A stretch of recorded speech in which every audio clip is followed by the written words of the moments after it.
Shalom. Selamat pagi Bapak, Ibu, Saudara.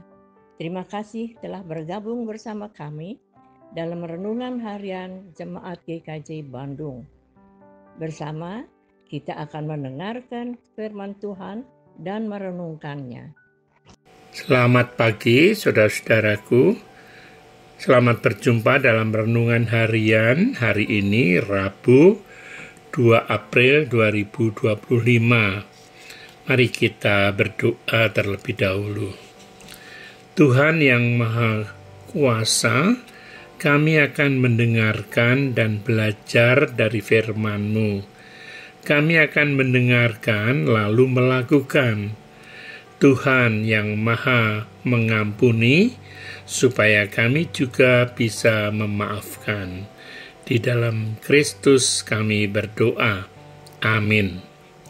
Saudaraku, tema hari ini adalah mari saling memaafkan. Kita dasarkan pada firman Tuhan dari kitab Mikha, pasal 7 ayat 18 yang demikian. Siapakah Allah seperti engkau yang mengampuni dosa dan yang memaafkan pelanggaran dari sisa-sisa miliknya sendiri, yang tidak bertahan dalam murkanya untuk seterusnya, melainkan berkenan kepada kasih setia?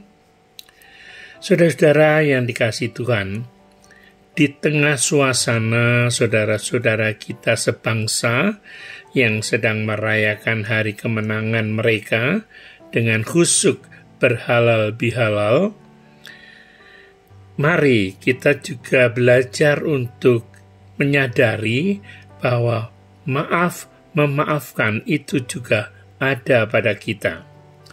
Firman Tuhan kita yang mengajarkan kita untuk tidak memendam marah sampai matahari terbenam. Ketika kita memendam amarah dan sakit hati terhadap seseorang karena telah berbuat kesalahan, mungkin akan terasa berat bagi kita untuk memaafkan. Tetapi firman Tuhan mengajar kita untuk selalu memaafkan.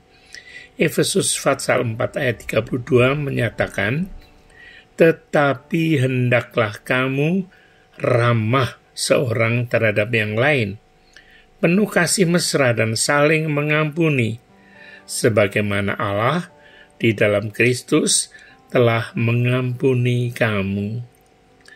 Juga kemudian Kolose 3 ayat 13 menyatakan, "Sabarlah kamu seorang terhadap yang lain, dan ampunilah seorang akan yang lain, apabila yang seorang menaruh dendam terhadap yang lain, sama seperti Tuhan telah mengampuni kamu, kamu perbuat jugalah demikian." Lalu ada lagi firman Tuhan yang lain. Akal budi membuat seseorang panjang sabar, dan orang itu dipuji karena memaafkan pelanggaran. Dari Amsal 19 ayat 11. Saudara-saudara yang dikasihi Tuhan, tidak ada manusia yang sempurna. Setiap orang pasti pernah melakukan kesalahan, walaupun mungkin dianggap kecil atau sederhana. Kesalahan dapat membuat orang lain merasa kecewa, sakit hati, dan kemudian menimbulkan luka batin yang dalam. Biasanya, untuk proses rekonsiliasi, hal utama yang dilakukan adalah meminta maaf atas kesalahan yang dibuat. Akan tetapi kenyataan yang ada adalah si pembuat salah enggan untuk meminta maaf. Dan terkadang manusia yang sudah jelas-jelas berbuat salah masih juga menganggap dirinya benar. Hal ini yang nantinya bisa berujung pada perselisihan yang berkepanjangan.